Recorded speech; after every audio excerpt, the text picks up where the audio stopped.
Vejam que, embora a gente não consiga prever exatamente o futuro, se eu estiver atento a alguns sinais, eu posso entender com um pouco mais de precisão para onde esse mercado está caminhando.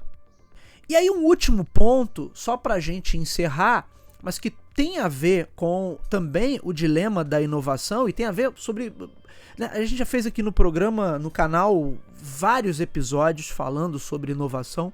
É um tema que eu gosto bastante. Mas enquanto eu gravava aqui e eu mostrei para vocês a biografia do Steve Jobs, que é muito boa, para quem não leu, vale a pena ler. E ele tem uma fala, né, já pro final do livro, que ele meio que deixa uma mensagem ali. Ele já estava doente, já estava com a saúde bastante comprometida, então ele meio que deixa uma mensagem para ficar ali como uma mensagem final para os leitores e sobre o que ele construiu na carreira dele e nas empresas que ele fundou, não só a Apple, né, e o que ele tinha como visão. E ele traz um ponto que é bem interessante e talvez aí esteja um dos problemas que a Intel enfrenta. E normalmente isso está muito conectado à ideia do dilema da inovação. Por quê? Porque quando uma empresa está ou aparenta estar já consolidada e ela tem um certo domínio do mercado, é natural que o drive comece a mudar. Normalmente começam a sair de cena os inovadores, os fundadores, as pessoas que trouxeram as principais ideias, que tinham a visão, que tinham a perspectiva, que tinham os insights, e entram os executivos mais tradicionais.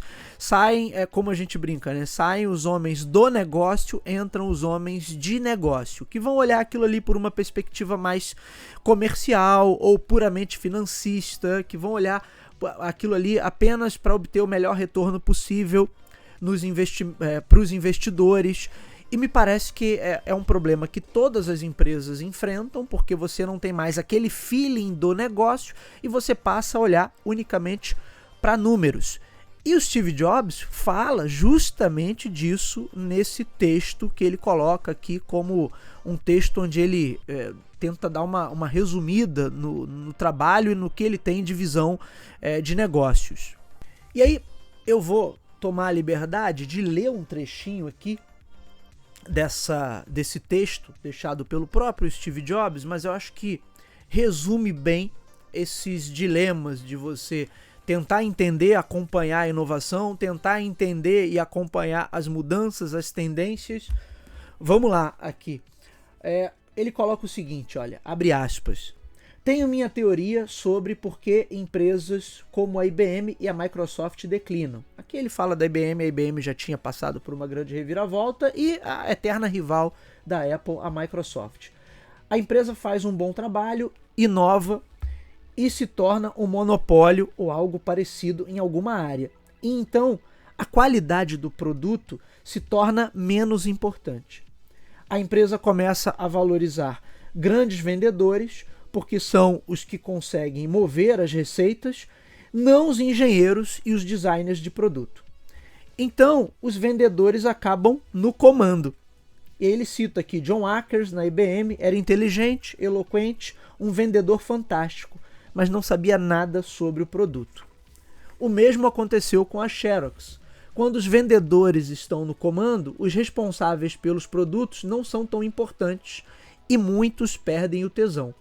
Aconteceu na Apple, quando o John Sculley, que ele trouxe da Pepsi numa década passada, entrou, o que foi minha culpa. E aconteceu quando Ballmer assumiu a Microsoft, quer dizer, quando Bill Gates deixa o cargo de CEO para o Steve Ballmer. A Apple teve sorte e conseguiu voltar, mas não acho que algo vai mudar na Microsoft enquanto Ballmer estiver no comando. Naquela época ainda não tinha o Satya Nadella.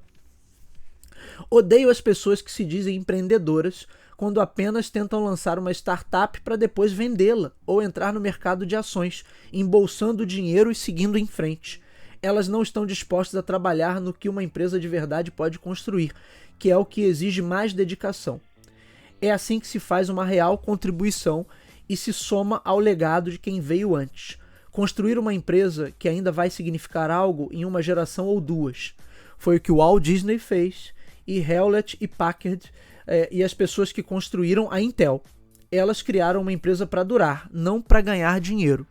É o que eu quero que a Apple seja.